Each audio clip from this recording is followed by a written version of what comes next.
All right, some latest news coming in. According to the Israeli Defense Forces, terrorists fired an anti-tank missile from Lebanon towards IDF soldiers in the area of Avivim.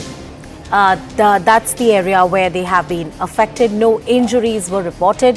In response, IDF tanks and artillery are firing towards the origin of the shooting. Now, the fear has been that this should not blow up into a regional conflict, but from parts and territories of Lebanon getting involved, it seems to be a possibility that everybody is scared of, and it seems to be unfolding right now. In fact, Siddhant is with us on the broadcast to tell us more about it. Siddhant, please give us more information.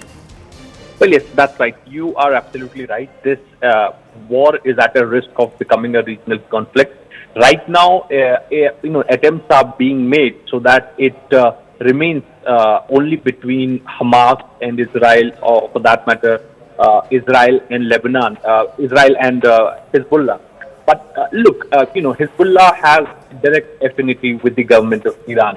Now, that perhaps puts it at a risk of becoming a regional conflict. And in fact, from last 1 week, I should say that there have been more confrontation or perhaps fires that are being exchanged between IDF and Hezbollah.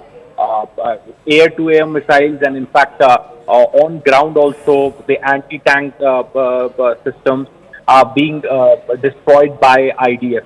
So the level of focus that IDF has on Hamas, the similar level of focus is being given to Hezbollah in Lebanon, and perhaps there is also a risk of war getting open on the third front, because there were some reports suggesting that even Houthi rebel forces are getting active, and perhaps some reports of missile being fired from Yemen have also been reported. So if that happens, so perhaps if these three non-state actors will open a war against Israel, that would be a three-frontal war, and perhaps that we can expect some other players to enter the war, and that can become a regional conflict. Perhaps, look, right now the efforts are being made to contain it. Also, US doesn't want another war. Nobody wants another war, but if this war happens, then it would be bad for US foreign policy makers. So they are giving their best so that this war remains restricted between Israel and non-state actors, and perhaps a settlement can be reached. But right now it looks like that Israel is adamant. Perhaps this is a situation when ground operations are not started.